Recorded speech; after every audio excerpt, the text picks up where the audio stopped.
पतंजलि इन दिनों विवादों में है। बाबा रामदेव और बालकृष्ण को कोर्ट से फिर फटकार लगी है। सुप्रीम कोर्ट ने बुधवार को पतंजलि के विवादित विज्ञापन केस में बाबा रामदेव और बालकृष्ण के दूसरे माफीनामे को भी खारिज कर दिया है। जस्टिस हेमा कोहली और जस्टिस अमानतुल्लाह की बेंच ने पतंजलि के वकील विपिन सांधी और मुकुल रोहतगी से कहा है कि आपने जानबूझकर कोर्ट के आदेश का उल्लंघन किया।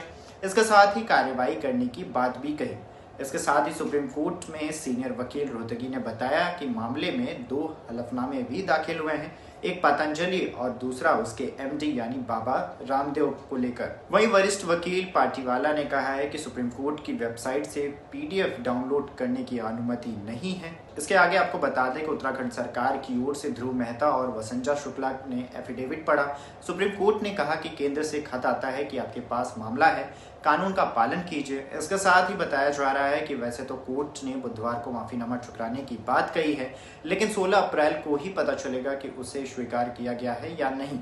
इससे पहले 2 अप्रैल को इसी बेंच में हुई सुनवाई के दौरान पतंजलि की तरफ से माफीनामा दिया गया था। उस दिन भी बेंच ने पतंजलि को फटकार लगाते हुए कहा था कि यह माफीनामा सिर्फ खानापूर्ति के लिए है, आपके अंदर माफी का भाव नहीं दिख रहा है। इसके बाद कोर्ट ने 10 अप्रैल को सुनवाई की तारीख तय की थी। जस्टिस अमानतुल्लाह ने सुनवाई के दौरान कहा कि कोर्ट से झूठ बोला गया है। इसके बाद जस्टिस हेमा कोहली ने कहा कि हम हलफनामे को स्वीकार करने से मना करते हैं। वहीं रोहतगी ने सुनवाई टालने का अनुरोध किया ताकि यह देखा जा सके कि रामदेव और बालकृष्ण को और क्या लिख कर देने की जरूरत है।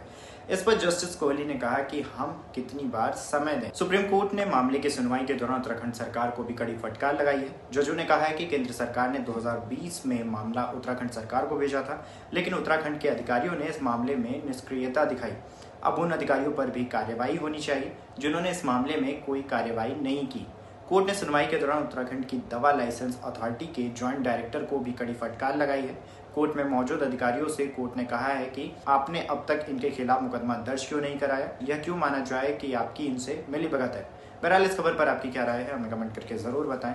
देश दुनिया की तमाम ऐसी खबरों के लिए देखते रहें इन खबर।